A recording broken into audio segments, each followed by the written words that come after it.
We know UST inspections, those have to be done annually, once every 12 months. But we don't just show up to a site, right? So we have to get ready for that inspection. So I just broke down this in what we do before that inspection, what we do during the inspection, and what we do after the inspection.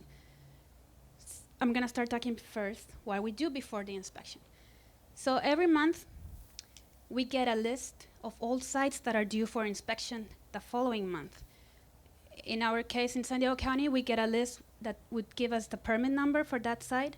It will give us the contact name of the person that we need to contact, their phone number, and the name of the facility. That way we can directly call them and see if, sometimes they forget that they have an inspection coming up, so it's a good way to remind them a month in advance. Then, okay, now we have to call them, right? And it works different if it's an independent site than if it's a corporate site. Usually with corporations, they just have a contract with a contractor, and every year after year, they're using the same company, so we would just contact the company directly and schedule the inspection with them. And then usually the contractor is the one who lets the business owner know, or the site, that we're coming up on a given date. With independent sites though, we have to call the owner. And we do this because they tend to change contractors depending on the best bid that they get. If maybe they don't like that contractor and then they just go to the next one or whatever they do.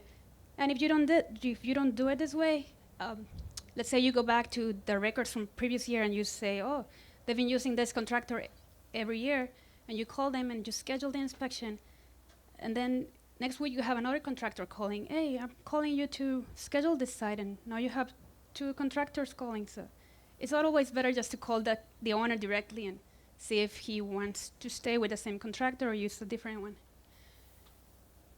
Okay, so I have my inspection schedule. Now I have to start reviewing paperwork. Not outside, in my office. I have to check my records and see what's the status of that site. I check first their CUPA permit. I check if they owe any money. And then we will do follow up on that during the inspection. I also check their UST permit. Is it current? Is it coming up? And then later, according to the results, the outcome from the inspection, I will decide if we have to renew that permit or if I'm gonna keep it on hold until they get back in compliance. It depends. Are there any plan check opens, any plan check permits? And the most common one that we see here, for example, let's say they had a cold start, their monitoring system crashed, and they pulled a permit. They reprogram everything, and they forget to call us for a final inspection. And if an annual inspection is coming up, we actually combine those so we don't shut down the place twice. But if I just show up to the site and I don't know they have a permit open, I'm not going to be able to remind them, right? And also, I don't want to waste any time going to the same site the next month, knowing that the system is the same, nothing has changed. So it's a good thing for the business and also for us. Are there any forms or reports missing? I can check in our database if maybe they never submitted to us a UST monitoring system certification report from last year. Well, it's the time for me to check and request that document. And this usually happens when when we change inspectors, because maybe this year is my first time there, but last year there was someone else, or let's say that person was on maternity leave, or that person was sick, and another inspector had to cover, and we never followed up on that. Today is it would be the good moment to follow up on that. Are there any documents that we need to verify? Maybe they had some changes on any of their forms. Monitoring plan, that would be a good one. Since I'm not on site, when I receive that document via email or mail, I actually like to hold it if I know that inspection is coming up. Once I'm on site, I can actually compare that form to whatever I observe on site. And then I can approve it or make revisions accordingly. Are there any outstanding violations? This would go back to the inspection from the previous year. Maybe, and Also, it could be due to the same reasons that the inspector just changed, and we never closed that violation. If there's any outstanding violation, I can check today and I can focus on that specific item to see if it has been corrected or not. And also it helps me to see if there's a pattern on repeating the same violations over and over. And that would assist us in deciding if a violation is considered minor or major. And we also, in San Diego County, when we do the UST inspections, we also do hazmat and hazardous waste inspections. So we also have to check for their hazardous materials business plan. We have to check their site maps. In our site, we have to check in our database that the one copy that we have is the one that is current. We also check in the DTSC website to see if they have been submitting their hazardous waste manifests. And I can see, okay, they have been submitting waste manifests, and I expect those copies to be also on site available. Do you guys also review all documentation like this? And also, it's not all paperwork. I also need to be ready for my inspection. I need some equipment, personal protection equipment, steel toe boots, safety vests, goggles, latex gloves. We need tools like tape measure. Those are good when testing ATGs or spill buckets. We would need forms. It's very common that you are so used to having the forms in your vehicle or in the county vehicle, and then you just run out of pages and you just have to call an inspector and find out if they're close by and they can stop by and drop some documents to you. That's always embarrassing, so just make sure that you have enough forms. And handouts, that's a good opportunity to educate the facilities. Like I said, for example, if a UST gas station, they also have an auto shop, and I want to educate them about handling hazardous waste or how to clean up any spills, I would have handouts with me on how to do it the right way. Or if there's any new announcement, tell me something new that just came up. I don't know, like apps. Maybe some sites also have above ground storage tanks, and that would be the good opportunity to give them more information. So just have some documentation to keep them if it's necessary. Okay, so I'm ready to do my inspection now. As I just have to go to my site, and what do we do there? Once we're on site, I just don't start doing my inspection. First, I have to introduce myself. We go and talk with the business owner, and we have to request permission to start the inspection. Now this, it could be it has to be with the person that is in charge. We prefer it that way. It's not always the UST owner or the operator or maybe the business owner. It could be the cashier. We just need the name and the last name and the title of the person that is going to give us authorization to start the inspection. And also, it's very important to let them know that if we consider that pictures are necessary, we're going to be taking photos as well. And this is particularly important if maybe later we find that some violations are grave, major violations, and we want to start an enforcement case. We can document that with photos as well. Okay, then I just introduce myself with them. I also give them my business card at the same time so they can call me if they have any questions during the inspection. Then I take a look at the UST monitoring system console. And I don't like to give brands, but usually the most common one is the Bitterroot. So if I go to whoever gave me authorization to start the inspection, I ask that person directly, could you please guide me to whatever your monitoring system is, your console is? Once I'm there, I can see if the system is in alarm or if it's in normal conditions. If it's in alarm, I would write that down, and because I have to check later how long that alarm has been there and if it has been ignored or maybe that it just occurred today. Then I'm done inside. I go outside and I start I say hi to the technicians. And remember, usually the contractors, we deal with them very frequently, sometimes twice a week with the same people. So it's also good to have good relationship with them, because we both are them trying to do, working on the same things, and we both are trying to protect the environment, and we also want that person to keep their business going, right? So we greet them, and even though we know them, we don't have to forget that we need to verify their certifications. And a good way that I think, well, I like the way I do it, I keep their business cards, and on the back of them, I actually write, for example, ICC, and then I write the expiration date. Bitterroot, expiration date. Boudreaux, expiration date. That way, next time when I see him, I don't ask him again, hey, can I see again your certifications? So I already have that in my files. And then if it has expired, then I will ask them again to just cross out that date and update it. But I like that way. I don't know if you guys can take that idea if you want. So okay, I'm done there talking, introducing myself. Now let's start taking a look at the UST system. What do we do first? Okay, that's a photo showing just the general layout. Once we get on site, everything, all this, the UST pad area is surrounded by caution tape and cones.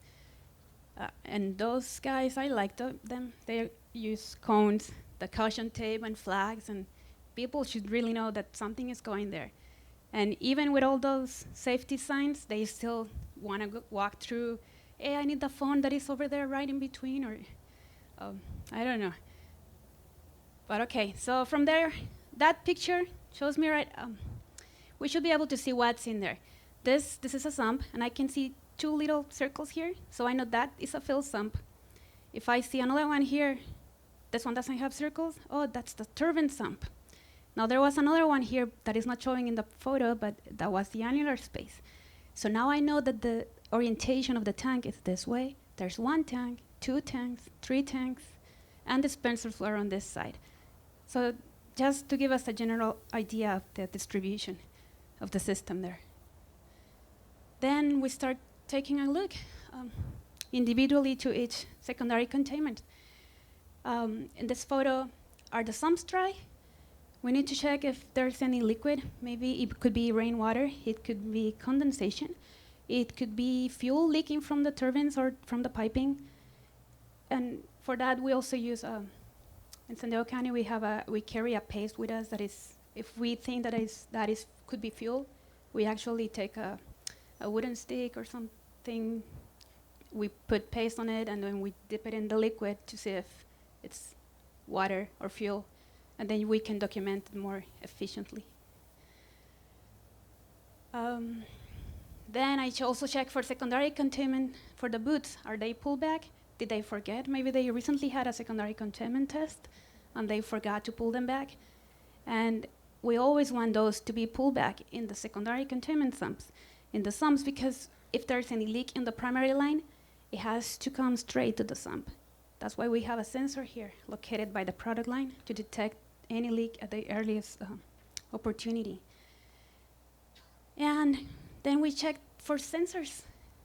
Are those located at the lowest point? If the sensor could be working, but maybe if it's raised, what good does it do? Nothing, right? Oops. Well, I was gonna say on that one,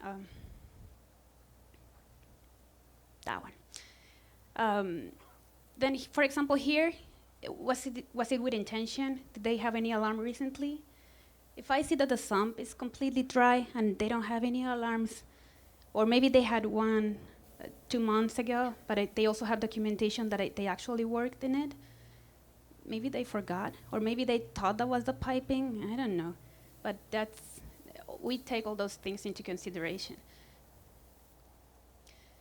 Okay, so I just got the idea of the area there. Now I like this photo because now we also have to check for the characteristics of the system. In this photo, okay, this one. Is this a mechanical or electronic line leak detector? Mechanical line leak detector. Do they have fiberglass piping, flex line, steel piping? What do you see? Both? Ah. Okay, and this is why I like this photo. I can see a turbine here, I can see flex lines here, and I can see fiberglass piping here. This photo is actually, it's in a turbine sump for a diesel tank. So these lines were connected to the generator, and this line was directed to a dispenser. Is it double wall UST? Is it single wall? In this case, it's double wall tank. Are the spill buckets direct burial, or are they in the secondary containment? Well, in this way, we can see the spill bucket there, so we know it's in a secondary containment zone. Almost everything is listed there, right? All the components. Oh, the sensor is not there because we were doing secondary containment testing on the lines there. That we had those under pressure. I should have asked them to put the sensor just to have a complete photo. Okay, then, okay, I already observed everything they had there. Now what? Now I have to test it. Well, not me, the technician, and I just have to witness that they're doing it the right way and that they don't miss anything. So what we test? We test spill buckets. If they are in a secondary containment area, we can do a lake test. That test is just adding water to the bucket. We measure it with a tape measure. And then 1 hour later, we come back and we take another measure there to see if the level of the liquid has dropped. If it hasn't dropped, then it's working. That's considered a test, a passing test. We also test overfills. In this photo, the person is using a tape measure. This is a float at the bottom of the ATG. This one would give us if there's any liquid in the tank. That's what it actually measures, if there's any liquid.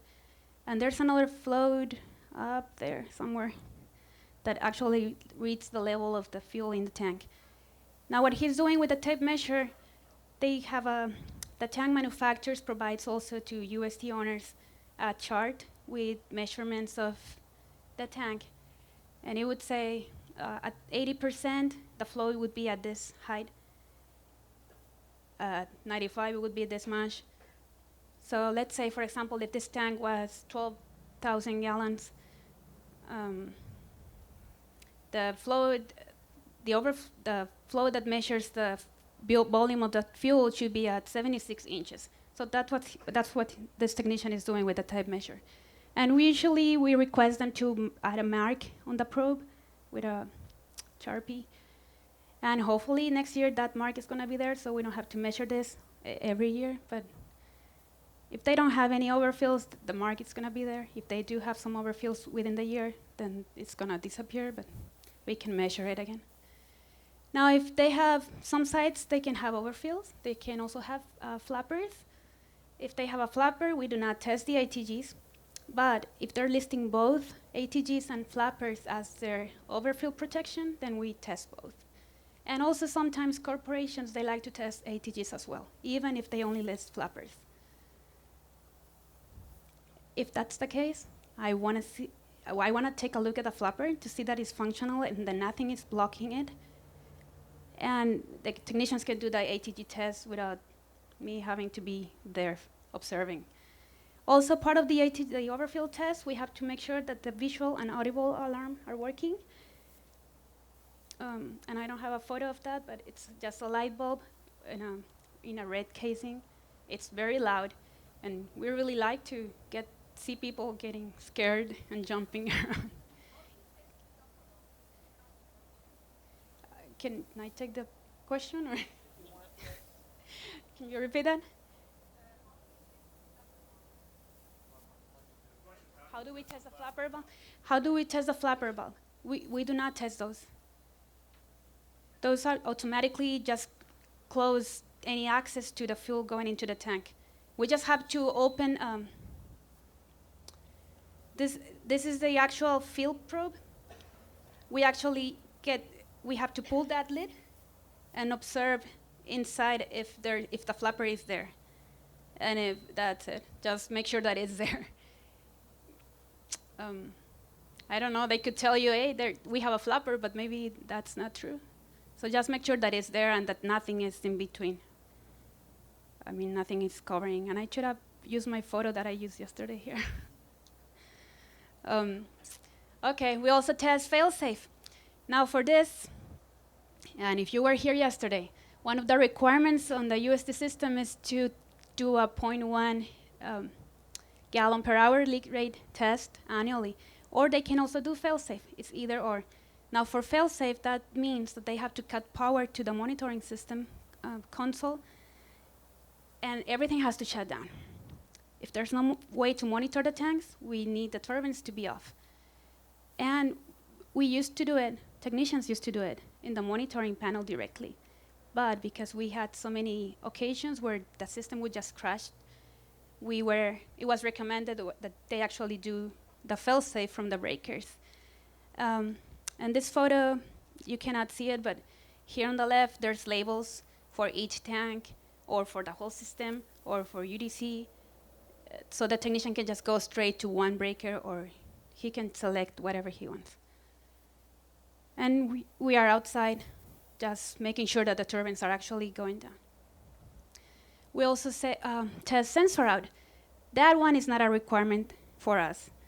But since we are already there, hey, let's take a look at it.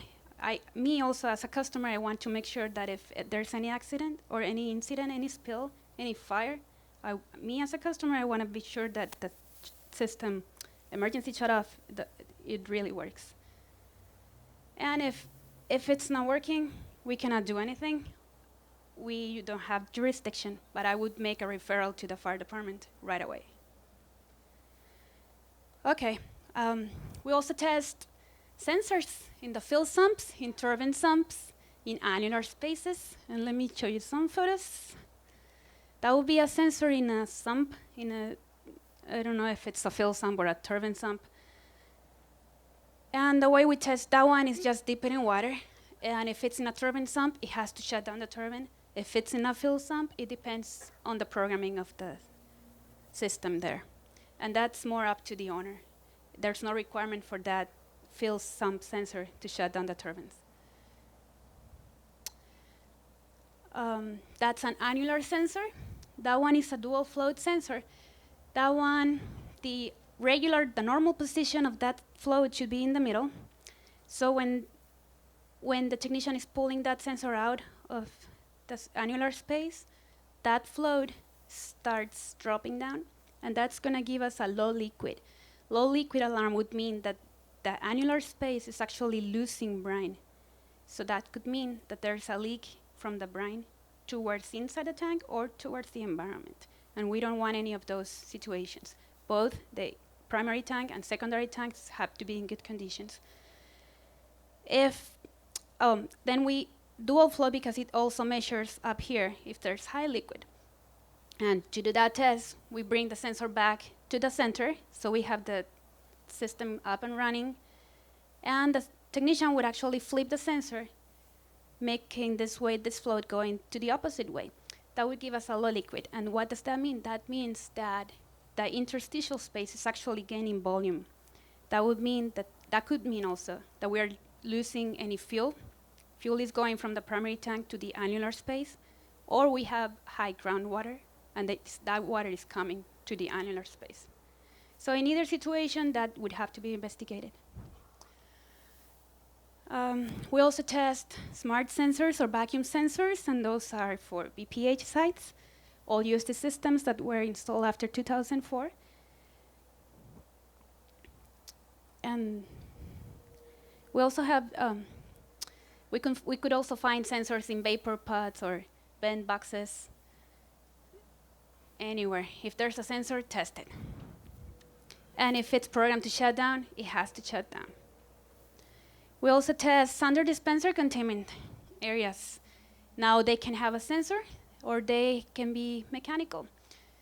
That photo I'm showing, this is a chain and float mechanism, or more commonly known as Bravo boxes. And the way we test those, the technician adds water Oh, that's cool to have the light in between the glass. Just joking. The technician would just add liquid to the float, and that float has to pop up, and it's gonna trigger the shear valve here. And that's gonna restrict any flow of the fuel from the tank to the dispenser. That works for us because UDCs, if there's any fuel detected there, any liquid there, they either have to shut down the turbine or shut down the dispenser. Is their option. If they have a sensor, they have to shut down the turbine. A sensor that is connected to the monitoring system. They can also have a standalone sensor. If they have a standalone sensor in the UDCs or under dispenser containments, they have to shut down the dispenser. I would prefer those if I was the UST owner. That way I can only have one dispenser going off instead of the whole station. But it's up to them. I guess it's up to the price, right? And we also test line detectors. I didn't add them in my previous slide. And for that, it would depend if they are mechanical or electronic. I also want to see the technician certification for that. I need to know that the equipment they're using is also certified and that it has been calibrated. Now, okay, I'm done with my testing. Did I see any violation? Do I need to take pictures? Do I need to take a photo of a sensor being raised? Do I need to take a photo of a sensor, a split sensor? The sensor that I show you for annular space, that was for a wet annular space. If they would have had a dry annular space, maybe they had what we call a bell sensor, and we have seen those just going split. And we take photos of that just because it's cool. No, it's good to show them also. Sometimes the owner is not there, and we want them to know what they have. If I see a sensor that is kind of in bad condition, but it's working, I'm okay, it's working, but I'm gonna write it down because I need to tell them this sensor might go bad soon, and I need to document that. So next time, I also take a look at that sensor to see if it's still working. So just document it and take pictures. Is it a significant violation, or is it a minor violation? The violation is that big that I need to start my enforcement case? Well, if we're gonna do enforcement, if we're thinking we're gonna do enforcement, it will be especially important to get pictures and to get more details, to write them down so we don't forget. If the violation can be corrected during the inspection, are we gonna ask them to do it? Yeah. Am I gonna correct it? No, I'm gonna ask the technician to do it. Or I'm gonna tell the owner, hey, your sensor is not working. Maybe you wanna be calling someone so they can come pretty fast while I'm still here and have that replaced right now, and the technician can test it right now, and that can be taken care of right away. It depends up to the facility and their willingness to assist. If the violation cannot be corrected during the inspection, what can we do? Well, we need to tell them what they have to be. We don't tell them how to correct it. We tell them this has to be corrected. And at least I don't write it down. But I would tell them, hey, your sensor is not working. You better start buying another one. Or we need to be, and this is a good opportunity for them for us to educate them on how the system should be working and what we want to see and what we don't want to see. Now, if it cannot be corrected right now, how many days are we going to give them to correct it? We're going to give them 30 days. And I said this yesterday also, we do not tell them you have 30 days to correct it. We tell them correct it right away, and you have 30 days to provide me evidence that you actually corrected it. And if it was a component that didn't pass testing, just get it fixed right now, or get it fixed immediately, and send me supportive documentation. That would be a certification, a report certified by the technician saying that that was actually tested and it passed. Now, if there's a violation that cannot be corrected right now, can I just leave the site and I'll be, okay, didn't pass, that's fine. No, sometimes I need to issue a cease and desist order. we do not give red tags, but I have used this cease and desist. For example, if there's a single wall line piping and the line leak detector doesn't work, I'm not gonna leave that site thinking, oh, that they're fine, they can fix it whenever they can, they have 30 days to fix it. Nuh-uh. I don't, if there's any leak in that primary line and the line leak detector cannot detect it, there's no other way to detect that leak. So I'm just gonna have them stop any operations for that tank until they get it fixed. Now it's very important though to ask your supervisor, or at least to tell them, hey, I'm gonna be doing this. And why is that? Because they also need to tell the chief and whoever is above, because that would be a great loss for the UST owner. So they might be calling your office maybe when you're still at your site doing the inspection, and they will be complaining, hey, this inspector actually wants to shut me down. Why? They have to know why. You really have to have a good reason for issuing a cease and desist order. And how long are you gonna keep this? Until they correct the violation.